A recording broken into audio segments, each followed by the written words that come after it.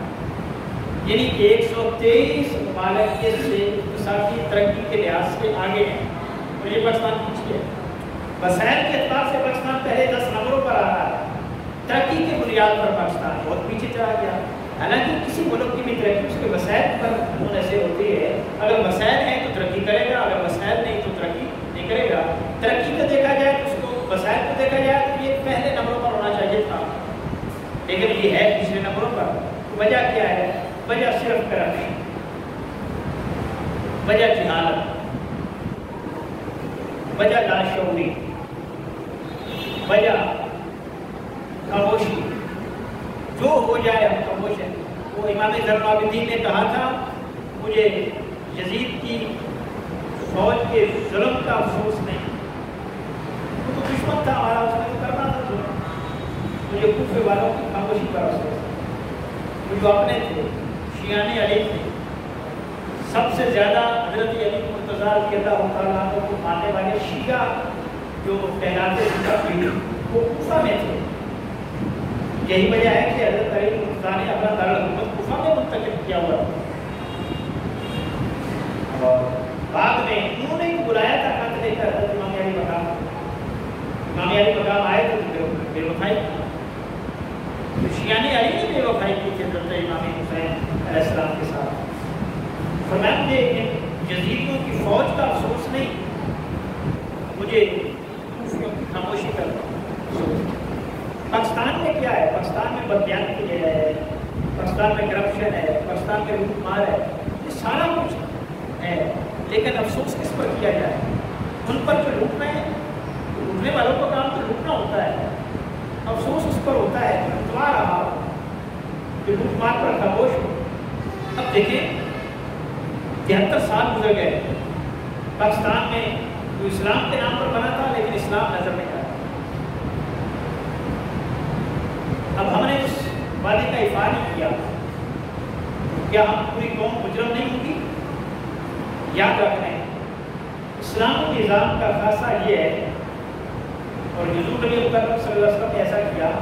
اسلام انسان کی باطنی اور ظاہری فلاح کا نام ہوتا ہے. ظاہری اور باطنی فلاح کا نام ہے اسلام. ظاہری طور پر بھی معاشرے کی فلاح ہو اور باطنی طور پر بھی معاشرے کی فلاح ہو. آج یورپ کے ممالک اور امریکہ اور ترقی یافتہ ممالک انسان کو ظاہری فلاح دیتے ہیں، اس کو سکون دیتے ہیں، اس کو روزگار دیتے ہیں، اس کو معاشی پریشانی نہیں ہونے دیتے. اس کو تعلیم دے رہے ہیں، اس کو صحت دے رہے ہیں، سب کچھ دے رہے ہیں، اس کو انصاف دے رہے ہیں، حقوق پورے کر رہے ہیں. بچوں سے لے کر بوڑھوں تک کے حقوق وہاں ہیں اور ان کو مل رہے ہیں. مزدور کو مزدوری مل رہی ہے. یہی وجہ ہے کہ یہاں سے سمگل ہو کر انسان جاتے ہیں، مسلمان جاتے ہیں اور وہاں پہ مزدوری کرتے ہیں. ان کے پاس وسائل قدرتی اتنے نہیں ہیں لیکن مزدور کو مزدوری دیتے ہیں. انصاف ہے، کوئی اصول ہے بات ہے جس وجہ سے یہاں پہ ہزاروں لوگ جاتے ہیں وہاں جا کر مزدوری کرتے ہیں. اسلامی ممالک کی ترقی یافتہ ہے، ان کے پاس بھی جو ہمارے عرب ممالک ہیں ترقی یافتہ ممالک ہیں، ان کے پاس پیسہ ہے، لیکن وہاں بھی مزدور کو مزدوری نہیں ملتی، وہاں بھی انصاف نام کی چیز نہیں ہے، وہاں بھی کوئی اصول نہیں ہے۔ میں نے کہا کہ یورپ ممالک میں اصول ہے، ذہنی فلاح ہے، اور ذہنی فلاح بھی اسلام کے دیے ہوئے بنیادی اصولوں سے ہی ملتی ہے، اور وہ ہے سب سے بڑا اصول انصاف ہے۔ وہاں پہ انصاف کا کلچر ہے، ذہنی فلاح ہے۔ اب سوال رہ گیا دوسری چیز کا، اسلام ہم سے جو ہمیں دینا چاہتا ہے وہ باطنی فلاح۔ وہاں پہ باطنی فلاح نہیں، انسان کی طبیعت کو سکون، اسلام کی عقل سنبھلے، انسان کی عقل سنبھلے، انسان کے دل کو روحانی سکون حاصل ہو، وہاں وہ نہیں، ٹینشن کا ماحول ہے، سب سے زیادہ ٹینشن کی وجہ سے وہاں ہوتی ہے، تشدد ایک دوسرے پر وہاں ہوتا ہے۔ ان چیزوں کا تعلق اسلام سے ہے کہ جتنی بھی ذہنی آپ سکون اور فلاح حاصل کر لیں، باطنی طور پر کوئی انسان کو سکون نہیں ہو سکتا۔ نیند کی گولیاں بہت زیادہ لیتے ہیں، حالانکہ وہاں پہ خوشحالی بھی ہے، لیکن پھر بھی ٹینشن کا پاؤ، لڑائی جھگڑا ہم بھی کرتے ہیں، وہ بھی ہم سے زیادہ کرتے ہیں، جرائم وہاں بھی کثرت کے ساتھ ہوتی ہے۔ تو انسان تب مکمل ہوتا ہے جب ذہنی فلاح اس کو ملے اور جب باطنی فلاح ملے، اور یہ اسلام کے بغیر کسی نظام میں ممکن، سارے نظام اپنا لیے گئے ہیں، ان کو آزما لیا گیا ہے، کسی نظام میں بھی یہ دونوں چیزیں نہیں ہیں، یہ صرف تاجدار کائنات صلی اللہ علیہ وسلم کے دیے ہوئے نظام ہے۔ حضرت نبی مکرم صلی اللہ علیہ وسلم کے دور میں اور خلفائے راشدین کے دور میں یہ آئیڈیل دور ہے اسلام کا، اور پریکٹیکل دور ہے، جو اسلام نے اتنی کی تھی پریکٹیکل کر کے دکھایا ہے۔ تاجدار کائنات نے جو نظام دیا تھا اس نظام میں کوئی شخص بھی بھوکا نہیں سویا۔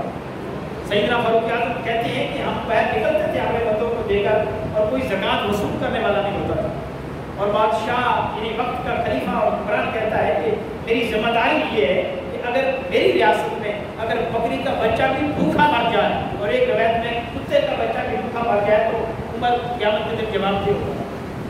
ذہنی طور پر سبھی کے پورے تھے، بچوں سے لے کر بوڑھوں تک یہ وظیفے مقرر کیے ہوئے تھے حضرت فاروق اعظم رضی اللہ عنہ کے دور میں۔ یہاں تو ہمارے یہاں بچے کو پرسانے حال نہیں ہے، بیوہ کا پرسانے حال نہیں ہے، کیونکہ یار مددگار ہے، بوڑھا ہو جائے تو اگر اس کو پینشن نہیں ملتی تو اس کا عشر ہوتا ہے ہمارے معاشرے میں آپ کے سامنے ہے، بچے چھوڑ جاتے ہیں، رشتے دار چھوڑ جاتے ہیں، یار مددگار ہے، مشکل سے اس کو روٹی ملتی ہے، اور بڑی تکلیف دہ زندگی اس کو گزرتی ہے، لیکن ریاست ایسا نہیں کرتی۔ جو اسلامی ریاست ہے وہ بوڑھے کی حقوق بھی متعین کرتی ہے۔ مجھے بڑی اچھی بات ملی کل جو پشاور میں خیبر پختونخوا میں کہہ رہے ہیں کہ بچہ پیدا ہو تو بچے کا وظیفہ، بچی کا وظیفہ 2000 اور بچے کا وظیفہ 1500۔ چلے قدم تو ہے نا، اچھی بات ہے، اس کو اپریشیٹ کرتے ہیں، یہ ہونا چاہیے، وظیفے ملنے چاہیے بچوں کے لیے۔ اسلام نے مترک کیے کہ ریاست کی بنیادی ذمہ داری ہے، یہ نہیں ہے کہ وہ کوئی احسان کر رہے ہیں بچوں کو، بیواؤں کو اور بوڑھوں کو وظیفے دے کر کوئی احسان کر رہے ہیں، ان کی ذمہ داری ہے، وہ اپنا فرض پورا کر رہے ہیں، ہم سے ٹیکس نہیں لیتے، ان کی ذمہ داری نہیں، کوئی احسان نہیں، جہاں نہیں ہو رہا وہاں کو کریں، ان کو کرنا چاہیے۔ تو اسلام ایک نظام ایسا ہے جو انسان کی ذہنی فلاح بھی چاہتا ہے اور اس انسان کی باطنی فلاح بھی چاہتا ہے، لیکن پاکستان دونوں چیزیں نہیں دے سکا، بدقسمتی سے پاکستان کے 73 سال گزرے، دونوں چیزیں ذہنی فلاح بھی نہیں دے سکا اور باطنی فلاح بھی نہیں دے سکا۔ نہ عدل ہے، نہ انصاف ہے، نہ تعلیم ہے، نہ صحت ہے، نہ روزگار ہے، الٹا کیا ہے، نہ انصافی ہے، لوٹ مار کا نظام ہے، بے حیائی، فحاشی عریانی اپنے عروج پر ہے، کوئی کسی کو پوچھنے والا نہیں، بچی ہے تو بیار مددگار ہے، بوڑھی ہے تو بیار مددگار ہے، بیوہ ہو جاتی ہے تو ریاست اس سے بے خبر ہے، کسی کو کوئی خبر نہیں۔ اگر کسی آپ قصبے میں رہ رہے ہیں، گاؤں میں رہ رہے ہیں، آپ کے ساتھ ناانصافی ہوتی ہے، آپ کو کوئی امید نہیں ہے کہ میں کہیں کسی ادارے میں چلا جاؤں تو مجھے انصاف مل جائے، آپ کسی کا دروازہ نہیں کھٹکھٹا سکتے۔ تھانہ ہے، وہاں پروٹیکشن ملنا چاہیے تھا، لائف کا پروٹیکشن ملنا چاہیے تھا، لیکن نہیں، وہاں جو جاتے ہیں زلیل ہو کر نکلتے ہیں۔ پھر یہ تحصیلدار ہے، پی ایم او، وہاں بھی کرپشن، وہ اپنے عروج پر ہے۔ اے سی صاحبہ ہے، وہ ذمہ دار ہوتی ہے تحصیل لیول پر، جہاں بھی اس کا ہے تو وہاں بھی جا رہے ہیں۔ وہی آپ مسئلہ، آپ کی مسئلہ پیدا ہو اور آپ چاہیں کہ مجھے اے سی کی عدالت سے انصاف ملے گا، نہیں ملے گا، اس کا سارا دن بدقسمتی سے جو چرچے ہو رہے ہیں ان کی کرپشن کے ہو رہے ہیں، وہ اے سی صاحب ہو یا اے سی صاحبہ ہو، کرپشن کے چرچے ہیں، کہیں